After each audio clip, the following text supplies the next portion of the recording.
दोस्तों, अगर आप भी किसी अपने छोटे बच्चे, भाई बहन या किसी का भी सरकारी स्कूल में एडमिशन करवाने के चक्कर में हैं, तो फिर जरा सचेत हो जाइए, क्योंकि आजकल सरकारी स्कूल में पढ़ाई को छोड़कर सब कुछ हो रहा है, जहां पर हेडमास्टर, प्रिंसिपल सबकी अपनी मनमानियां चलती हैं। एक मामला सामने आया है जोधपुर से, जहां पर सरकारी स्कूल के प्रिंसिपल ने एक नाबालिग छात्रा का फोन चेक किया है, जबरन उससे फोन अनलॉक करवाया है और उसकी प्राइवेसी को भी कहीं ना कहीं पूरा खंगाला है कि तुम किससे बात करती हो, कितनी बात करती हो, किसके साथ आती हो, जाती हो और तुम्हारे आसपास कौन सा लड़का बैठता है। तमाम सवाल उससे किए गए जो कि एक सरकारी स्कूल के प्रिंसिपल द्वारा नहीं किए जाने चाहिए, क्योंकि अगर किसी भी तरह का मामला या शक होता है तो पेरेंट्स को बुलाया जाता है। बच्ची का फोन अनलॉक कराने से पहले पेरेंट्स की परमिशन लेनी होती है, लेकिन ऐसा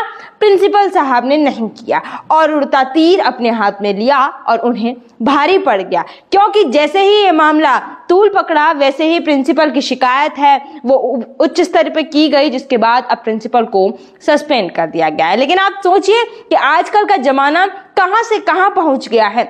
जहां प्रिंसिपल के पास इतना टाइम है कि स्कूल में क्या हो रहा है इससे कोई मतलब नहीं, बल्कि लड़की के फोन में क्या हो रहा है, लड़की किससे बात कर रही है, लड़की कहाँ जा रही है, लड़की की कॉल्स में कौन कौन है, लड़की के व्हाट्सएप में कौन कौन है, ये तमाम चीजें हैं वो देखना है। और तो और सबसे बड़ी बात, जबरदस्ती उससे फोन अनलॉक करवाया जा रहा था। जब वो कह रही थी कि मैं अपना फोन नहीं चेक करवाऊंगी, तब उससे बोला जा रहा था जबरन। अगर ऐसी ही बात थी तो किसी महिला टीचर को, अध्यापिका को बुला लेते, फिर उसके साथ में उसको बिठा लेते, डांट लेते और फोन चेक कर लेते, लेकिन नहीं, प्रिंसिपल साहब को तो उड़ता तीर लेना था। तो कहीं ना कहीं उड़ता तीर उन्हें ही भारी पड़ गया और उन्हें सस्पेंड कर दिया गया है। और अब जब उनकी जांच पड़ताल की गई तो पता चला कि वो कह रहे हैं कि स्कूल में एग्जाम चल रहे थे, जिसके शक में चेकिंग चल रही थी, जिसके शक में ये फोन है वो निकला। जब हमने चेकिंग करवाई तो ये हुआ। बल्कि बच्ची से बात की गई तो बच्ची बोलती है ऐसा कुछ भी नहीं हुआ है, हमसे जबरदस्ती फोन चेक करवाया गया, मेरे को जबरदस्ती क्लास से उठा के लेकर आया गया। मुझसे पूछा गया कि तुम्हारे पास वो लड़का जो बैठता है वो तुम्हारे पास ही क्यों बैठता है। आप देखिए ये सवाल सरासर किसी की भी पर्सनल लाइफ पर कहीं ना कहीं उंगली उठा रहा है। हालांकि ठीक है, हेडमास्टर हो या प्रिंसिपल हो, देख सकते हैं, किसी महिला टीचर से पूछवा सकते हैं, लेकिन उन्हें ऐसी क्या जल्दी पड़ रही थी कि उन्होंने खुद ने सारे काम खुद कर लिए और जिसके बाद कहीं ना कहीं उनको सस्पेंड कर दिया गया है। और ये मामला गंभीर है,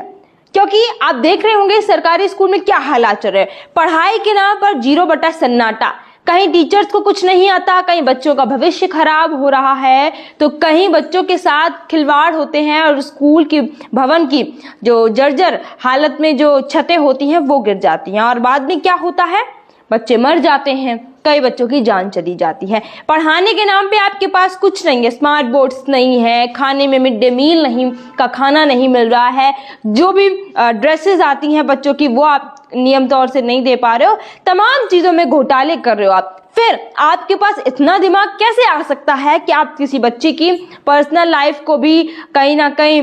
स्कूल में रोंद रहे हो और उससे आप खींचतान कर रहे हो। आपकी क्या राय है, आप भी कमेंट सेक्शन के माध्यम से कमेंट कर जरूर बता सकते हैं कि क्या प्रिंसिपल साहब का सस्पेंड करना ठीक है या बच्ची पर जो चेकिंग हो रही थी वो ठीक है। क्योंकि पहले के जमाने में तो ये भी होता था कि किसी भी तरह के कोई भी शक होता था तो चाहे लड़का हो या लड़की हो, उसे बुरी तरह से मार पिटाई होती थी, उसकी घर पे शिकायत की जाती थी और फोन को भी जब्त कर लिया जाता है। लेकिन आज चीजें बदल गई हैं, जमाना बदल गया है और कई सारे रूल्स एंड रेगुलेशंस हैं वो नए आ गए हैं, जिसके चलते अब ये सब ठीक नहीं है। लेकिन प्रिंसिपल साहब तो मॉडर्न जमाने के ही थे, उसके बाद भी उन्होंने ये सब किया तो उन पर कई सारे सवाल खड़े हुए और उनको सस्पेंड कर दिया गया।